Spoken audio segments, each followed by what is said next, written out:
Okay, let's move into the subject. And I make no apologies that we're going to look at the laws of thermodynamics. Wow, you say, I didn't know that I had to pass that. There will be a test, of course, at the end, and Alex can do all the marking. No, that's just for fun. We'll look at the crucial issue initially of the thermodynamics of closed and open systems. And you'll see why this is important as the talk develops. Then we'll move into the issue of information. The DVD actually is an older version of the talk and doesn't really deal with some of the huge implications that there are for the last point. That came later, and the second paper really develops that. So this talk hopefully will include that in a better presentation, in as much as I've thought things through a lot more since I did the first DVD.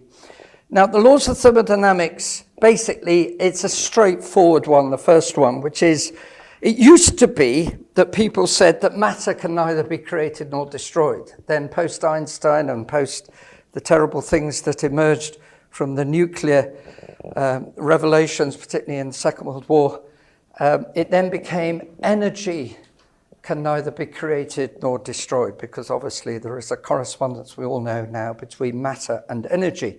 For some quirky reason, it's all defined by energy going in, when really you'd have thought naturally it would be the energy going out. So in my little illustration there, I've had to be consistent because most people write it that way.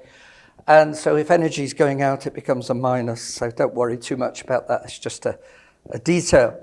And this law is a very important law because it basically says that there must always be the same total amount of energy that you had to begin with, whatever you're doing with it. The second law is often misunderstood, and I personally avoid writing it in terms of order and disorder, even though there is a link. I think it's better not to go down that line, certainly initially, unless you really do know something about gas dynamics and the way molecules behave. So it's far better, I think, to go to the original definition, which is all basically to do with heat and whether the heat or the energy coming off is of any use. If it's no use, then it's just dissipated energy. If it's actually of use, then it's called, I've used the term, useful energy. If it's dissipated energy, for various reasons, we define it as energy per degree, and we call that entropy. I'm not going to go into all the details of this, but it basically is, if you really want to use loosely a sort of a layman's definition, it's that there is no free lunch. You cannot get something for nothing. You're always going to lose that, some of that which you've got. You're never going to have a perfect machine. I'm going to actually bring a definition in a few slides, which actually brings things a little bit tighter. But for most people can just about follow that, even if you're not done a course in Thermodynamics 101, at least you're getting hopefully the basic idea. One of the most important points is, though, this is true for an isolated system where you basically got nothing coming in or out, that there is always going to be a rise in the useless energy per degree. Now, of course, people try to get around that by saying when it comes to things like abiogenesis and strong evolutionary proposals, this was put to me once by none other than the colleague from Oxford, Professor Richard Dawkins, on a famous interchange I had once. He said, oh, there's loads of energy out there to build the machinery of life. We were basically trying to address the issue of abiogenesis. Now, he made this very strong claim that as long as we recognize that we don't have an isolated system, we actually have an open system. And of course, that's quite correct. the earth and all that's in it is quite open to energy coming in, obviously from the sun, and coming in also from space. And so the idea is that energy coming in could actually build the machinery of life, and that there is no thermodynamic problem. They are absolutely right that you cannot actually appeal directly to a second law because that is to do with an isolated system. But is that true scientifically is what I've been addressing in both those papers. Let me bring you to something very obvious, but I think it helps to have illustrations. As we heard in the plenary, he constantly was illustrating. I'm trying to illustrate so that you get an idea. Look at the beautiful leaves. We see them all around us in this beautiful area of Viswa. And the energy coming in is doing something in that leaf. Now, why is it doing it? What is happening thermodynamically? Is something happening differently to a leaf which is alive on a tree to what is happening here, where we've got some dead leaves, where energy is coming in? Is it different? Well, I assure you, it's very different. But the difference is to do with what's going on at the surface. Basically, a dead leaf, nothing is happening. The energy is just coming in and it's heating up that leaf, or whether it be some material, whatever. But if it's not got the right capacity already in it to do something with that energy, it's not going to do anything. It's just simply going to dissipate the energy in that leaf. So we need to realize that when it comes to what we're talking about really is photosynthesis, that those of you who know the details here will know that it's the chlorophyll on the leaf which acts as a catalyst to an important biochemical reaction, such that the water which is in the plant and the carbon dioxide in the air, with the radiant energy coming in from the sun, will only do something because of that water and the carbon dioxide, but importantly, because of the chlorophyll, which of course is highlighted there. That is a catalyst, but it's a very important catalyst. Without the chlorophyll, there won't be the machinery. I'm using that term and I'm going to define it more carefully in a moment, but I'm going to use the term machinery. I don't mean nuts and bolts. In this case, it's a biochemistry machinery, a surface chemistry. So the conclusion is that energy on its own does not lead, and I will define this term a bit better in a moment, it does not lead to the raising of what we call the free energy. I'll define it properly in a moment, but I want you to just get some sort of intuitive idea as to what I'm thinking about here. The energy available to do something useful. I'm going to define it more accurately in a moment, but we call that the free energy. The energy available to do something good or something useful. Maybe not always good, particularly if you're doing something nasty to somebody, but that's another issue. But the energy available to do work. So now we come to what I maintain is a thermodynamic principle of a non-isolated system. So I'm actually addressing head-on the objection of those who are rank atheists who are trying to say, and they've written about this in papers galore in the literature. I'm not going to quote them all, but I've read the literature and they will argue tooth and nail that basically with a compensationary view that you can have the entropy going down in one area at the expense of the energy going up in another area. And it's an argument entirely from a naturalistic point of view. But I'm arguing here that in a non-isolated system, so an open system, you might say, the free energy potential will never be greater than the total of that which was already initially in the isolated system. And maybe that coming in through the boundary, maybe somebody's going to throw in some sort of device which will be of help to you. Suddenly, an alien puts something in to that system which wasn't there before, or something comes through the boundary. But other than that, you're never going to actually gain free energy unless you've got something there already which enables you to do it. In other words, the chlorophyll of the leaf is what is absolutely essential, and the whole biochemical system. We call this free energy H, which is an energy term. It's really the overall energy available, which includes everything, minus the entropy term. So it's really the energy available to do work. Loosely, the free energy you might regard as the organized energy of the system. So, is that then true? I ask the question again, and the answer is thermodynamically it's not true. Random energy does not on its own build machines. You could have a multiverse of energy flow, but if it's essentially random energy, and if there is no ability to capture the energy to make it go down specific electrical pathways, chemical pathways, whatever pathway you want to consider, and I've written G because I'm thinking in terms of gas dynamics where it's the Gibbs free energy, but you'll find that in electrical engineering it's the Helmholtz free energy. Let's worry about that detail. I just want to give you the essence of this argument, that you've got to have some system which actually brings that energy to be of use. And that's what my friend Richard Dawkins did not grasp. And he's no thermodynamicist. Now,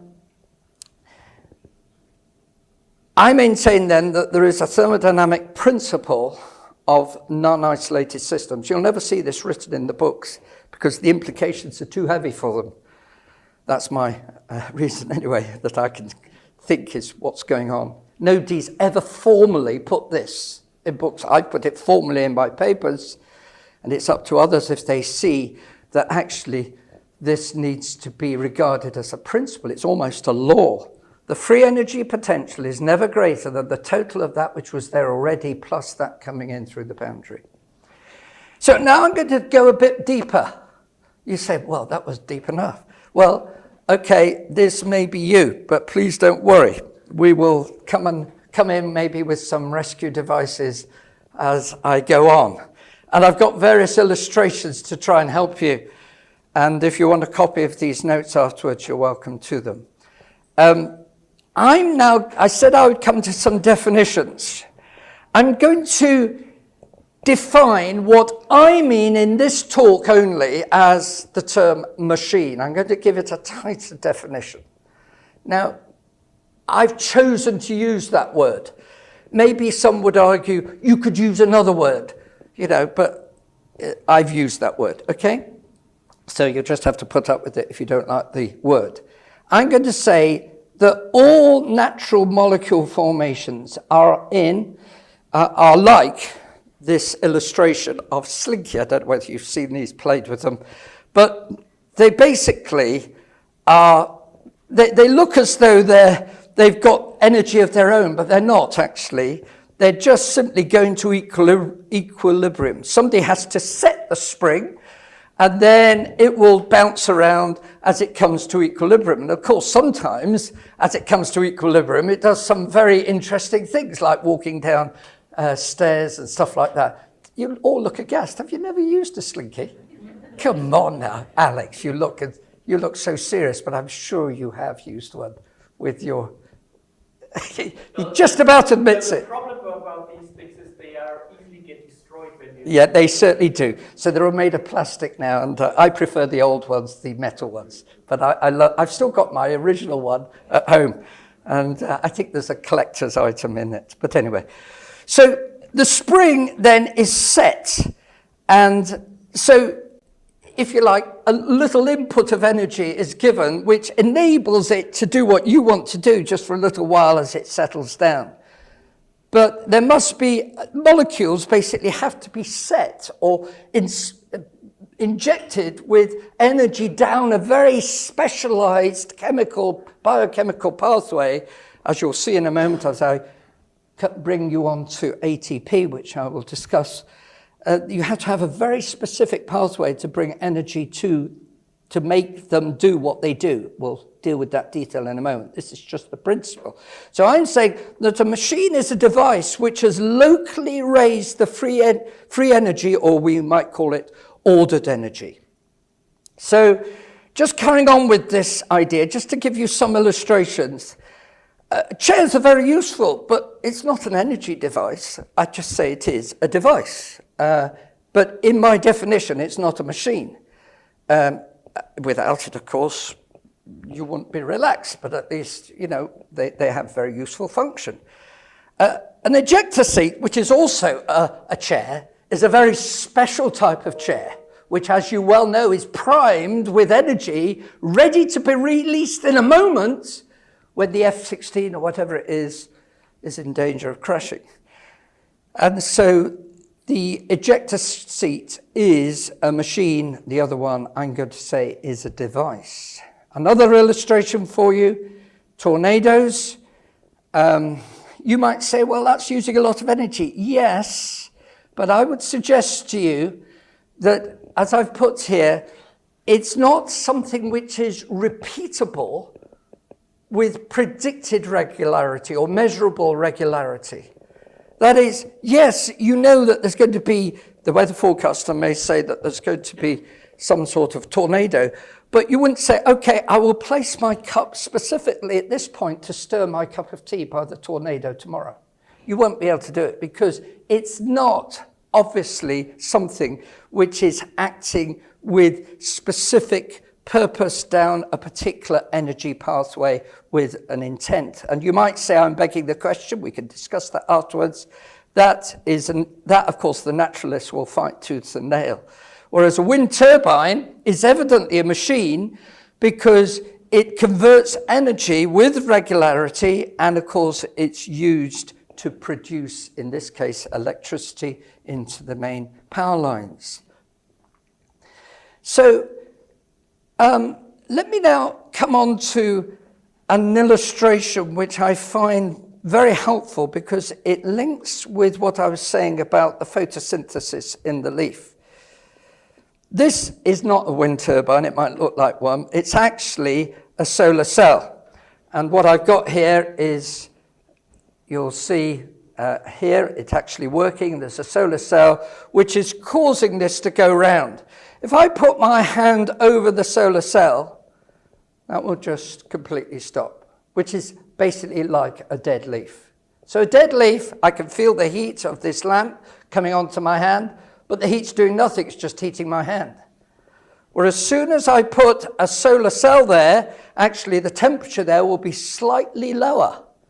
And indeed, you can tell when you've got real plants in the room or artificial plants by just putting your finger on the leaf, and you'll notice that it's slightly cooler than room temperature. Why? Because some energy is coming into that leaf, doing the photosynthesis marvel, which it really is, and it clearly is an illustration that we have there a creation by an intelligence. So you can see where I'm going with this talk.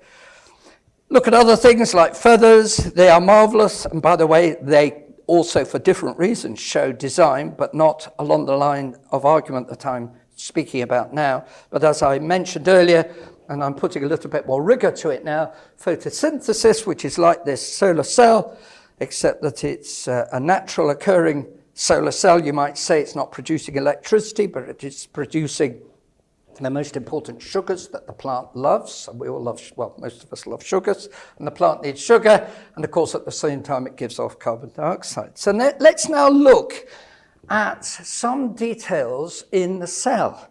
And the thing that I want to look at in particular, there's so much we could look at in the cell. I'm not an expert and I don't claim to be a biochemist here, but I've had to read and look at what others have written. And so I pick up the engineering implications of that which I read.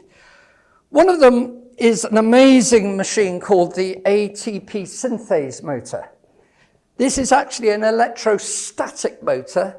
It's not quite what you'd call a traditional electric motor, but it's an electrostatic motor driven by hydrogen ions going across a membrane.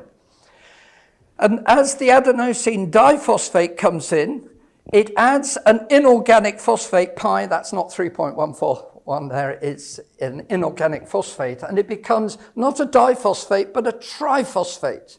It becomes an unstable molecule. But it's hugely important because this unstable ATP, adenosine triphosphate, now wants to use its extra energy. And it's used in a number of ways in the cell. Notably, we'll see in a moment the polymerizing of DNA, but there is another function as well which I will mention. The other one I will mention first is, I think we've just got time to play a bit of this, the kinesin walking molecule. So I'll just play a bit of this video. Meet the kinesin. Masterpieces of microengineering, kinesins are miniature motorized machines that carry cargo from one part of the cell to another, walking along self-assembling highways called microtubules. Known as the workhorses of the cell, kinesins have 2 feet, or globular heads, that literally walk 1 foot over another along the microtubule, pulling their cargo to its destination. Each foot possesses 2 special locations called binding sites that interact with other molecules. One site attaches to the microtubule and the other binds with ATP, the energy molecule of the cell. When one foot binds with ATP and uses its energy, the foot flips over, resulting in the walking motion. But that just shows you one example of how ATP is used. It's used in a myriad of ways, right? Down special chemical pathways once it's been made. But one of the other usages is for actually adding and polymerizing to the vertical parts of DNA, which are sugar phosphate bonds. You've got the nucleotides going across, which we know, and this is aside to my arguments at the moment, but you know that the nucleotides, of course, code as triplets for the amino acids. But what's amazing is that there actually is a polymerizing function which uses ATP. Let me explain this a little bit to you. You see, when Professor Richard Dawkins thought that he'd nailed it by saying there is loads of energy out there, he was trying to argue that abiogenesis and indeed developments after abiogenesis, even if you could get that working, which I maintain that thermodynamically it just is impossible, he was saying that there is much that could be done just simply by adding energy. But actually, the energy has to come in a very, very special way in order to add vertical parts to the construction of DNA. Let me just illustrate by just using this schematic. You've got the nucleotides, which are the blue bases there, and then the sugars, sugar phosphate bonds are the green and the yellow. So you've got the non-coding other side of the DNA. And what I'm maintaining here is that unless you've got the ATP, the details of which I'm not going to go into now, but unless you've got the ATP, there is not the energy in order to make another sugar phosphate bond be added to what was there already. So there'll be a sugar phosphate bond attached to that adenine, okay? And in order to perhaps add, say, another thymine, that is a thymine nucleotide, you need a sugar phosphate attached to that thymine to add underneath. Well, you wouldn't be able to do it because the energy pathway is not there. It's actually trying to do something which it can't unless it becomes a triphosphate thymine. And then it bolts on and it's got its nucleotide ready or its base ready to then be to do what it's going to do with a non-coding part on the other side acting similarly. So I'm interested in the energetics of this. So the point I'm seeking to make here is that you have a free energy issue even with the polymerizing of DNA. You're trying to go upwards. You're trying to go in an endothermic direction where there is nothing in the system which will let it do it because the free energy is not there to climb that hill. it's always going to go downhill, just like we primed the slinky earlier. Everything will go downhill, literally. It is downhill as it goes down the steps. So that's an illustration or an analogy of what's happening here. So if I want to go to an energized intermediate, which I've said is absolutely necessary in order to add another sugar phosphate into the vertical part of the DNA, then I need an energized intermediate, which is where the ATP comes in, which then, once it's been brought in, then relaxes down to the finish line, which is still above what it was before, but it now enables this to happen. We call that basically an activation energy. I've worked a lot in the energetics of other systems using what we call activation energy, so this is very much in the area of the thermodynamicist. So how do we make DNA thermodynamically? Well, you have the raw building blocks, and you want to climb uphill to produce DNA, but you can't do it. The free energy change is positive, and you can't do it. Naturally, the energy will not be raised. It will always go downhill. So you have to actually go, as I've said, to some other compound which is specifically put there by a whole system of biochemistry reactions, which actually, I'm going to show you in a moment, produces ATP just at the right moment, such that the ATP can then be used as a high energy compound to raise those raw building blocks of a diphosphate into the triphosphate that it needs to be, which then bolts on to the existing DNA strand. So once you've got the energized intermediate, then the free energy change is negative and it relaxes into this extra bit of polymerized DNA strand, the vertical part of the DNA. So in summary, ATP is a very unstable substance. It's never found outside living cells. It needs highly organized chemical pathways for it to be made, and yet DNA cannot be formed without it. So the energy conclusions from this work are that nucleotide monophosphates are needed to produce DNA. There's very high activation energy. It's very endothermic. No reaction, it can't happen. But if you produce nucleotide triphosphates, then you've got a low activation energy. You do have an activation energy, but it's exothermic, it's spontaneous, it's irreversible. It does happen through the intermediate ATP. So where does the ATP itself come from? Because we need it, obviously. Well, amazingly, ATP itself does not form spontaneously.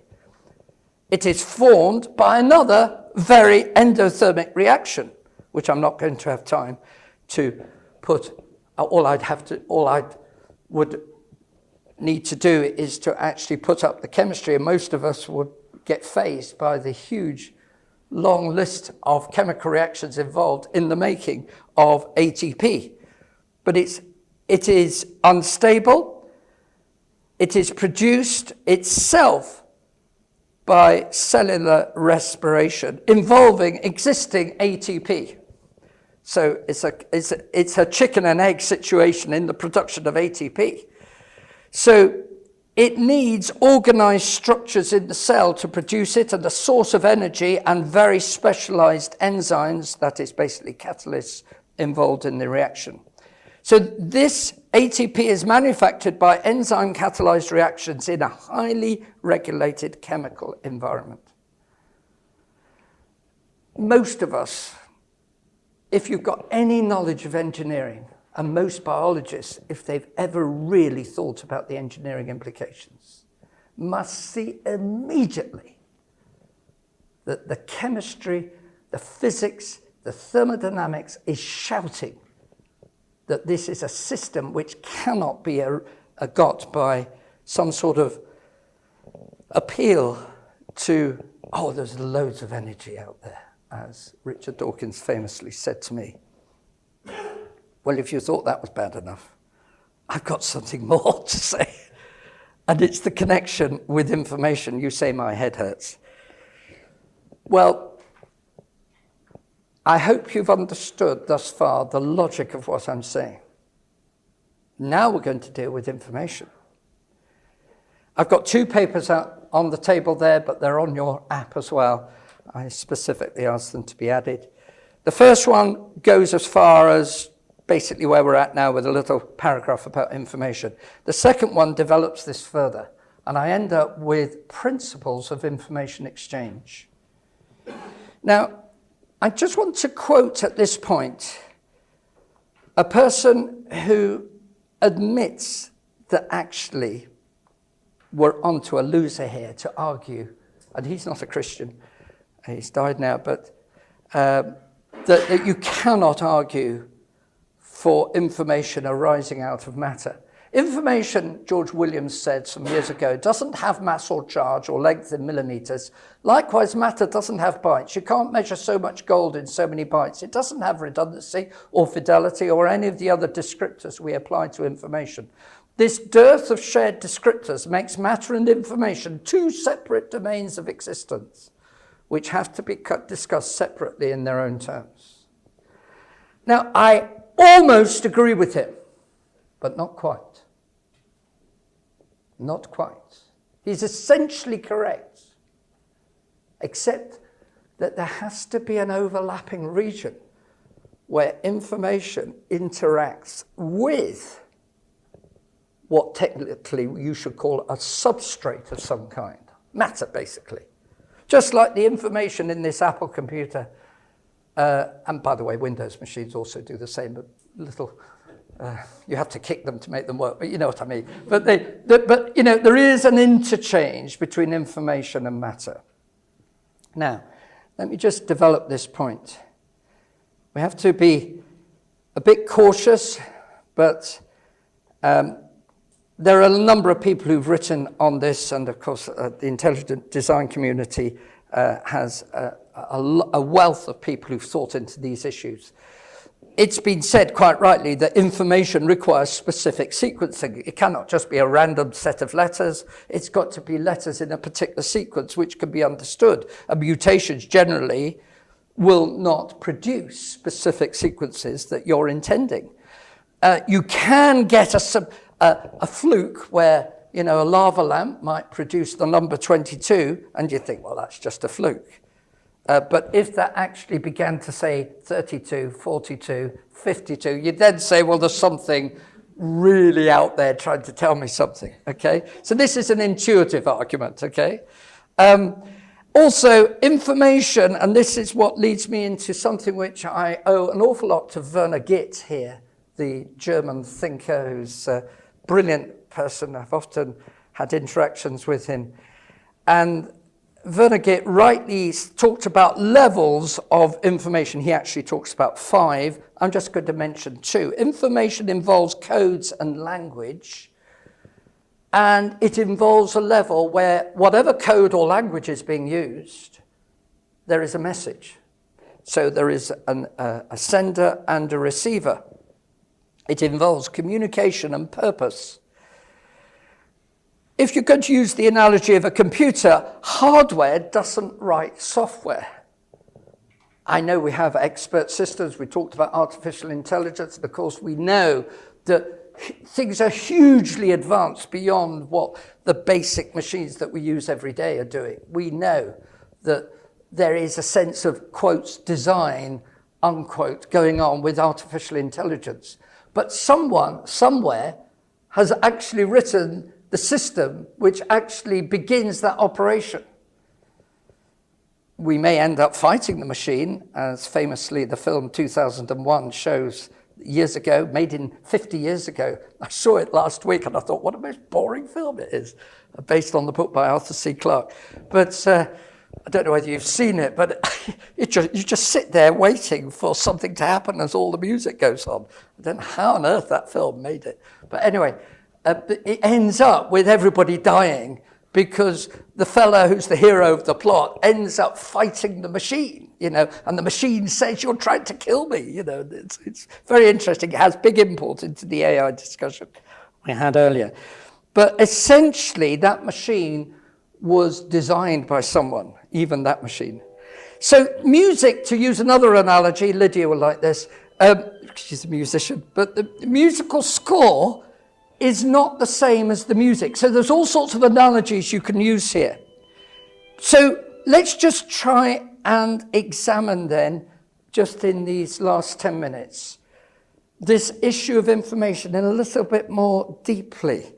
We can use the analogies, and they can go so far with them, and we all appreciate them. And we are in the area that George Williams rightly said, well, we're struggling for definitions here. We could use the term bit, which has been very useful for, and I'm not going to put up a slide on this, for the transmission of information. We can build up theorems that Shannon designed or spoke about and wrote down very carefully for the transmission of information. But actually, they don't help us for the origin of new information. Shannon's theorems are all to do with really transmission of existing information. Now, we know that transmission today is essentially done in binary systems. Somebody has once said there are these types of kinds of people: those who read binary and those who don't. If you don't get that joke, just think about it. Right? So if you read it binary, you know it's saying 2. But if you're not, you see it as 10. So we put information into ones and zeros. And so it is absolutely true what was said earlier, we knew it intuitively, that information requires specific sequencing. But of course, it must be built on an agreed code between the sender and the receiver. That's essentially Werner Gitt's points, which I'm hugely grateful for his work. He's written the book, In the Beginning Was Information, which is quite old now, but it's full of very good information. So we can make a significant point here that language and code is not defined by the material itself. And that's where George Williams was trying to pull the naturalistic community to recognize this. I once went to a discussion group in Michigan at a famous laboratory where they were discussing protein folding. And I thought, well, I'll go along and listen to it because I am interested in this area. I'd actually spoken on the bombardier beetle work, that is another subject that is part of my research. But I thought I'd just go along and just listen to this discussion. And I dared to make a comment at one point. And I spoke about they were discussing why proteins fold in a particular way. It's another big problem in biochemistry. Nobody's yet resolved why proteins fold in a particular way, which they must do in order to build literally the geometries which are needed, which I haven't gone into in this talk. And nobody's been able to work it out properly. They've all tried to appeal to a naturalistic system to actually work out how on earth these proteins end up folding the right way. So little me puts my hand up and says, well, could there be that there is an information system in here which we haven't yet discovered? You could have heard a pin drop. So they all stared at me and thought, as though I've sort of broken the rules of the game. But I'm convinced, by the way, that matter of protein folding will only be resolved when somebody finds that it may be to do with the DNA, I'm sure it is, it's to do with some information system filtering down to actually say to those proteins how to fold. So the language code, because they were trying to say that the system is somehow all understood by the energies in the proteins. No, it's not. It must be to do with some information. So that's why I've made that illustration. What's that saying? Well, that is actually Morse code for the words, I'm trying to tell you something. So the language and the code is not defined by the material. It's a very important point. And George Williams, wasn't a believer as far as I know, agrees with that point. But there's also a second point, which is again from Werner Gitt, which says that message transcends the language and the code. So as I've got another Morse code here, and this, of course, is illustrating that you need to understand the code. Once you have understood it, you can write it in two ways. It's actually the message, John loves Mary. Now, Mary, I'm sure, would appreciate it if it wasn't written in Morse code and wasn't even written on the sand. She'd probably appreciate a hug. So there are two issues here, which I've just summarized again in this slide. I'm just repeating, so you've got the point. That message transcends the language and the code. The other illustration, of course, is the Rosetta Stone, where the message was written in two main languages. There was a third, and that suddenly meant that you could understand the Egyptian hieroglyphics. And the first point that I made earlier, which is that language transcends material. Now, we need to now come to these principles of information that I'm now beginning to realize are also needed. Stephen Jay Gould, I had the privilege of hearing him speak at Leeds once, but he spoke of non-overlapping magisteria. Now, George Williams was really heading in that direction when he made his comment, that somehow that there is a physical world with the natural sciences and a non-material reality. To be fair, Stephen Jay Gould was more thinking of possible spiritual reality, but it even applies to this issue of coding and software, which George Williams was referring to. And I'm going to say that that's not a correct assumption. We actually need to be considering it in this way, that you've got the physical world, the non-material reality, which does include other areas like mind and consciousness, but I'm actually just thinking about information, software, and intelligence. And I'm saying it lies in that area. Remember the quote that we had of George Williams? I've put it up again. There are two separate domains of existence, he says, which have to be discussed separately in their own terms. Both right and, in my view, slightly wrong, because he doesn't seem to be admitting that there is an issue here of a connection between the thermodynamics and the information. Let me summarize that this is basically what I'm saying, that the evolutionary view says that matter and energy is all that there is. Abiogenesis took place. We don't know how it happened, but it's the only game in town. It formed the nucleotide system. It became the information system, which then gives mind and intelligence, which we've been discussing in these in the AI discussions here. I'm saying, as we all know, that as believers, that mind and intelligence created information. In the beginning was the Logos, John 1:1. That this means that the Lord himself designed the nucleotide system, which is in the DNA. And this is the bit which George Williams, I think, is missing. There is a thermodynamic effect of information. The problem is that you cannot simply say that if you've got this effect, you've necessarily got information, because you could also have noise, which will have a thermodynamic effect. So you cannot actually overcome completely this issue of trying to connect with a one-to-one relationship, information with a thermodynamic effect. I've thought long and hard about this, and I don't think you can, because you could have a wrong message in a computer which actually has a thermodynamic effect. And you wouldn't be able to distinguish between the thermodynamics of a wrong message and the thermodynamics of a correct message.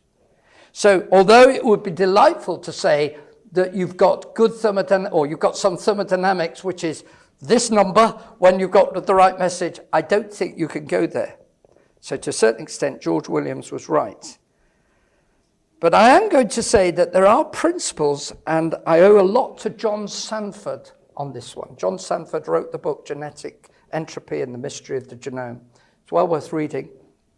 And when I talked with him privately, he said, Andy, actually what really you have here are principles of information. So we had a long discussion. So I actually owe a huge amount to John Sanford for pushing me on this. And so I eventually did agree to putting principles of information exchange in the second paper. And they mirror the laws of thermodynamics. This is the interesting point. The first principle, you could call it a law, but I think that's being a bit arrogant to say that. It's up to others to say whether they think this might be a law. The first principle concerning information, language, and communication. Apart from creative intelligence, information cannot be derived from nothing. There has to be a precursor bank of such information. This is a parallel principle to the principle of conservation of mass and energy, the first law of thermodynamics. So I'm now really constructing a worldview to look at information from an intelligent design stroke creation perspective. The second principle is this one.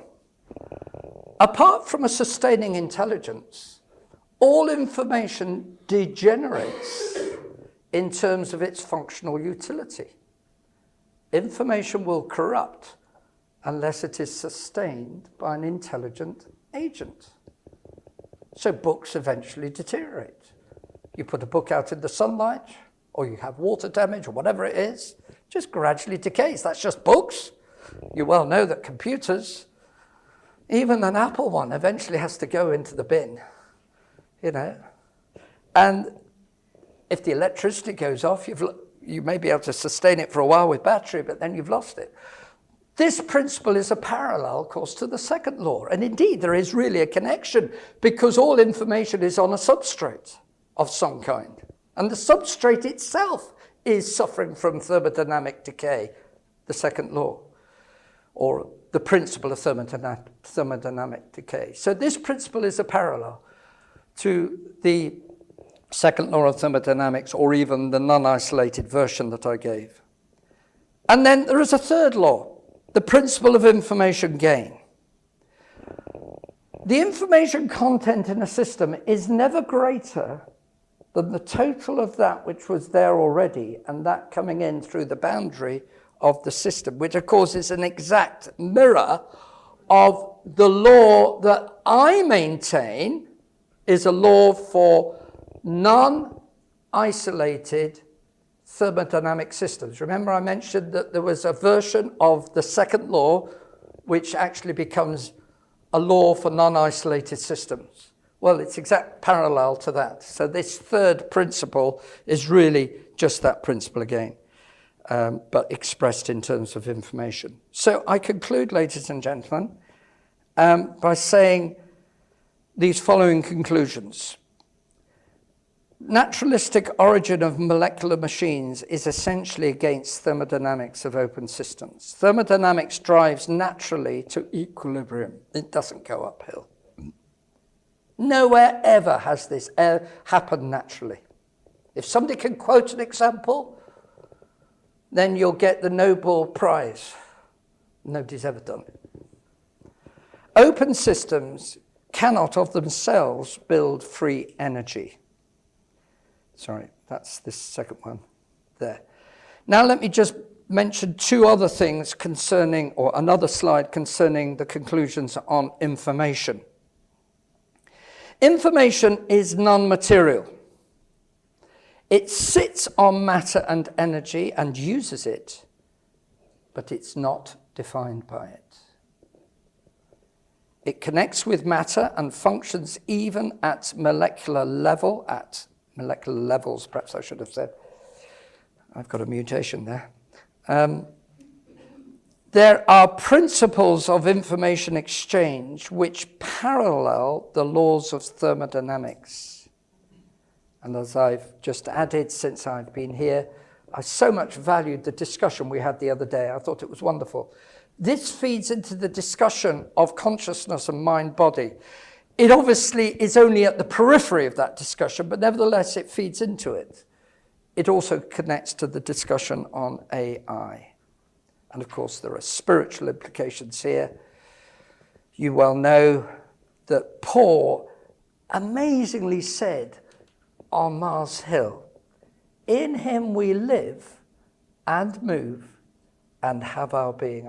I think that verse is extraordinary because it's basically saying that even those who hate the very God who made them only live because God sustains them, gives them the breath they breathe, gives them the DNA that they need, gives them all the ATP working as it does, right? To use all the energy and the food that God provides for them.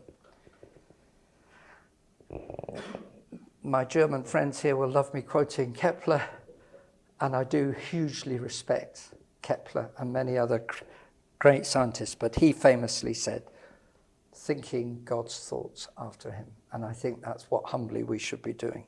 Hebrews 1, as you well know, says, who being the brightness of his glory and the express image of his person, and upholding all things by the word, it's not the word logos in that place, but nevertheless it's the same basic point that Christ upholds all things.